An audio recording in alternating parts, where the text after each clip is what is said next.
The morning my husband slid those papers across our kitchen island in Waterloo, so easy in his confidence, so certain he was stepping into the next chapter of his life, he had no idea he was actually signing away every single thing he had ever taken credit for building. He wouldn't understand that for another 3 weeks. By then, it would be far too late for understanding to do him any good. But let me take you back to where this actually started. My husband and I met at the University of Waterloo during our second year of computer science. He was charming the way certain people are when they understand instinctively how to make a room pay attention. Not necessarily the most brilliant person in the lab, but the most magnetic, and in a program full of people who would rather write code than make eye contact, that counted for a great deal. We started dating in 3rd year, got engaged the summer after graduation, and married 2 years later, when we were 27 and full of plans about what we were going to build together. For a long time, we built it. My father was a quiet man who had spent 30 years running a civil engineering firm in Hamilton. He never made headlines. He sat on no boards, spoke at no conferences, appeared in no profiles in the Globe and Mail. He simply worked, steadily and carefully and honestly, and by the time he passed away 11 years into my marriage, he had left something real behind. He left me and my brother each a significant inheritance, and tucked inside the envelope was a handwritten note I've kept in the top drawer of my desk ever since. It said, "Don't let anyone else sign their name to what you built." I thought the note was sweet at the time. I was still young enough to believe I didn't need that kind of advice. The inheritance became the seed capital for our company. We had been talking for years about building something in the data infrastructure space.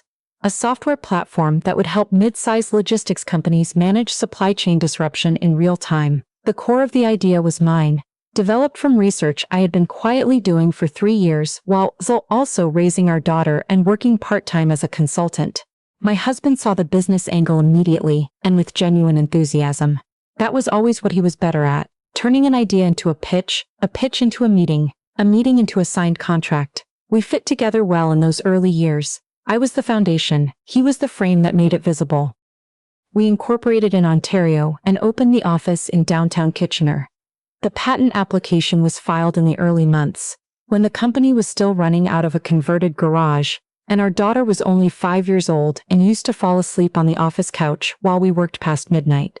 Our intellectual property lawyer, a methodical woman named Claudette, who had been doing IP work in the region for decades, insisted that the patent for the core technology be filed under my name as the sole inventor, because I was the one who had developed the underlying algorithm and could demonstrate it. My husband was listed as co-founder and CEO, with full operating authority over the business. But the patent, the specific piece of intellectual property that the entire platform was engineered around, belonged to me personally. My husband was present the afternoon we signed that paperwork. He shook Claudette's hand, nodded along, and left early for a client lunch he was already running late to. I don't believe he thought about that document again after he walked out of her office. It never would have occurred to him to.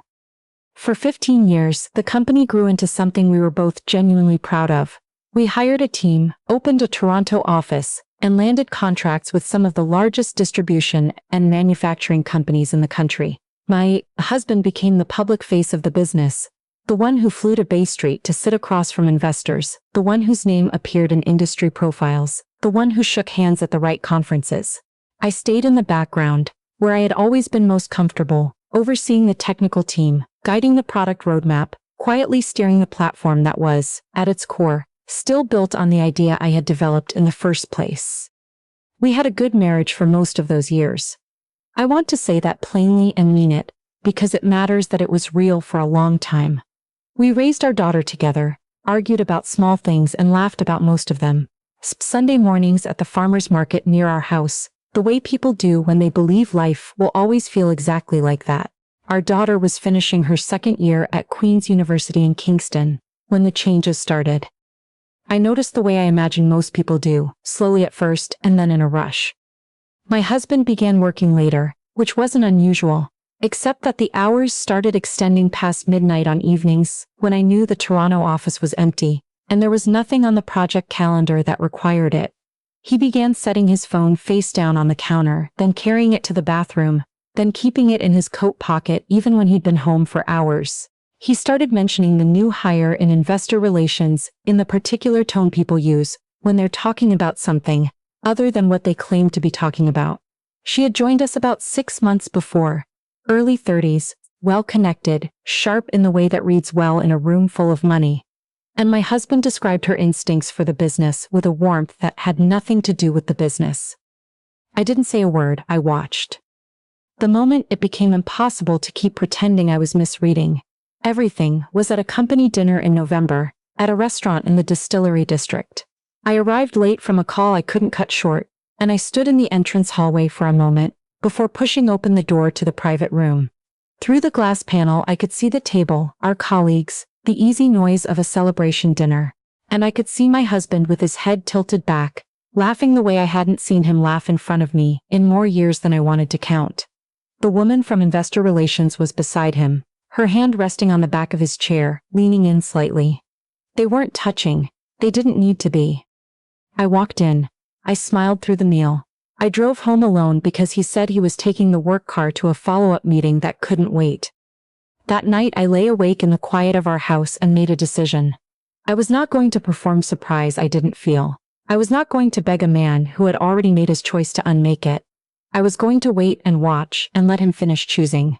Because I had been paying close attention to this company for 15 years, and I understood better than most people that the thing holding a structure together is often invisible, until the moment someone decides to tear the whole thing apart. I called Claudette's office the next morning. She was winding down her practice but took my call immediately when her assistant said my name. We'd stayed loosely in touch over the years. The occasional lunch when I was in Kitchener, a Christmas card most years. She knew the company's origins better than almost anyone still working. I didn't explain everything on that first call. I asked her one question. I asked her to pull the original patent filing from 15 years ago and confirm, in plain language, what it said about ownership. She called me back that afternoon. "You're the sole inventor of record," she said, with the precise, unhurried calm she'd always had. "The patent is in your name. It has never been transferred, assigned, or formally licensed to the company. As things stand, it exists as your personal intellectual property." I held the phone and didn't speak for a moment. "Has he ever asked to have it transferred?" she asked. "No," I said. There was a brief pause on her end. "Then he may not know that it matters." She was right. He didn't. That was always the thing about my husband. His ability to believe his own version of events so fully that he stopped checking whether the facts underneath it could hold his weight. Claudette and I met twice more in January. She walked me through the implications carefully. The patent covered the core data processing architecture that every version of our platform had been built on, from the early prototype to the current enterprise product. Without a license from me, the company had no legal right to continue operating, developing, or offering the platform for sale. The IPO that had been quietly circulating through Bay Street investor circles, the one my husband had been building toward for the better part of 2 years, could not proceed. Not legally. Not without my direct involvement. She asked me what I imagined she asked in situations like this. "Do you want to warn him?" I thought about the glass panel in that restaurant door. I thought about all the Sunday mornings at the farmer's market that felt like someone else's memory now. I thought about the note in the top drawer of my desk upstairs. "He's going to make his own choices," I said. "I'm just going to let him finish making them." He filed for divorce on a Thursday in March. I could tell he had rehearsed it. There was a particular stiffness in the way he sat down across from me, a rehearsed steadiness in his voice. He used words like mutual and amicable, and said he thought we both knew this hadn't been working for a long time, and placed the papers between us with the care of a man who was absolutely certain he already knew the ending. He didn't mention her name. He didn't have to. I had known it for months. What I saw shift in his expression just slightly was surprise at my composure. Tears, perhaps, or an argument, or some version of desperation he could have navigated past with practiced patience. Instead, I picked up the papers, read through them, and said quietly, "All right, if that's what you want." He mistook my stillness for defeat. Over the following weeks, I watched him through our occasional practical communications, growing lighter, more energized, making remarks about the IPO timeline to shared business contacts, as though he were walking into a future that was entirely his own construction. He moved his remaining things out of the house in stages, and each time he came, he carried himself with the particular relief of a man who believes he's finally setting down a weight he'd been carrying too long. He had no idea that the thing he was walking toward had a door he didn't hold the key to. The divorce was uncontested. My lawyer filed the response without dispute, agreeing to the personal asset settlement without significant argument. My husband's lawyer apparently mentioned once, offhand, that I wasn't fighting for very much, which was either fortunate or unusual for someone in my position. My husband, from what I heard later, told him not to overthink it. He walked out of the courthouse on a gray Wednesday in June, looking as though he'd finally exhaled after years of holding his breath. The following evening, Claudette's office delivered a formal notice to the company's board of directors. It was a clean document. It stated that the foundational patent underlying the company's platform technology was registered solely in my name. It noted that no license agreement had ever been executed between me and the company. It advised the board that any continued development, sale, or public offering of the product constituted infringement and could not proceed without a formal licensing arrangement negotiated with the patent holder. The patent holder being me. Claudette didn't make it a moment. She simply handed me the file and said, "Your father gave you good instincts. You trusted them when it counted." I drove home that night and sat alone at the kitchen island where my husband had handed me those divorce papers 3 months before. I didn't feel triumphant. I want to be honest about that. I felt the bone-deep exhaustion of a long season spent bracing for impact, and underneath it something quieter. The particular, unfamiliar feeling of being exactly who you had always been, without anyone else's story layered on top of yours. The first sign of unraveling came 8 days later. My husband called me on a Thursday morning, and his voice had lost the ease it had carried all spring. He said there was a legal situation involving the company that his team couldn't fully explain, and that a few people had suggested a conversation might be worthwhile. I told him my lawyer would be in touch. The board called an emergency session. The IPO timeline, which had been quietly announced to select investors only weeks before, was suspended.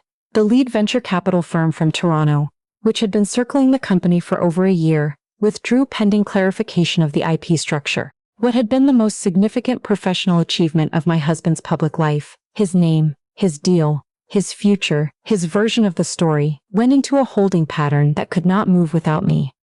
He was not the only one making different calculations. The woman from investor relations had been positioned in part to play a visible role in the IPO process. Her connections to Bay Street networks were part of her value in the room. When the IPO stalled, her leverage shifted. When it became clear that the entire situation, traced back to a patent held by the wife she had been led to believe, was quietly and gracefully stepping aside, the story she'd been told about my husband began to look different. She left within the month. Not dramatically, the departure was almost businesslike, which from what I heard later made it hit harder than anger would have. She reconnected with her previous firm, rebuilt her own footing, and distanced herself with the calm efficiency of someone who had simply revised an assessment based on new information. She had come into the situation believing a particular version of events. The version turned out to be incomplete. My husband came to the house on a Saturday morning in late July. He looked more like himself than he had in some time. Not the performance of himself, but the actual man underneath it, uncertain in the way people only allow themselves to be when they have nothing left to protect. We sat at the kitchen table. I made coffee. "I need to understand this," he said. "I honestly believed we built that company together. I thought everything we built was ours." I told him the truth, the way my father always did, directly and without making it cruel. I told him about Claudette's early advice, about the patent filing, about the reason my name was the sole name on it. I told him that none of it had ever been hidden from him, that the paperwork had been signed in front of both of us on an afternoon 15 years ago, while he was already running late for a client lunch and hadn't read past the first page. I told him that as long as we were married, the distinction had never needed to matter, because what was mine was, in practice, ours. But he had made a choice that changed that arrangement entirely. "You could have warned me," he said, "before I filed, before any of this happened." I looked at him for a moment. "You could have read what you signed," I said quietly, 15 years ago, and again in March. He was silent for a long time. "I know I built something real with that company," he said finally. "I know you did," I said. You were always better in the room than I was. But what was in the room was built on something that was mine, and you forgot to ask whether that was something that would always hold, regardless of what happened between us. He left that afternoon without the defensiveness he'd walked in with, replaced by something heavier and more honest, the kind of reckoning that only arrives when a person finally runs out of story to tell themselves. Licensing negotiations began the following month. I had no interest in punishment. I only wanted what the documentation had always said was mine. Claudette handled most of it, and the terms that were eventually reached were workable for everyone involved. The company continued. The IPO was delayed but not abandoned, and for the first time in 15 years, my name appeared in the kind of coverage that had previously only carried his. Our daughter came home from Kingston in August. We spent a week at my brother's cottage near Parry Sound, and it was the first holiday in years that didn't carry some low, unspoken weight. One evening we sat on the dock with our feet in the water, and she asked me whether I'd been angry, whether I'd planned it. I thought carefully before I answered. I didn't plan anything, I told her. Your grandfather made sure I was protected long before I knew I needed to be. I just trusted what he'd built for me, and I let your father make his own choices. She was quiet a moment, watching the light go flat across the lake. Then she said, Grandpa would have been really proud of you. I didn't correct her on the timing. My father had been proud of me long before any of this, but I let the thought sit there in the warm August evening, and I didn't argue with it. My husband rebuilt, eventually. Not the version he had been performing for 2 decades, but something more accurately his own, a consulting role within the company that suited what he had genuinely always been best at. The handshake, the room, the deal closed on confidence and relationship. He no longer carries the title that implied he was the one who made the product real. From what I've heard, through people we both still know, he has also stopped telling the version of the founding story, where the idea originated in a meeting he was leading, rather than in a home office where his wife was working after their daughter had fallen asleep on the couch. Honest memory, I've come to believe, is easier to maintain once you have nothing left to protect.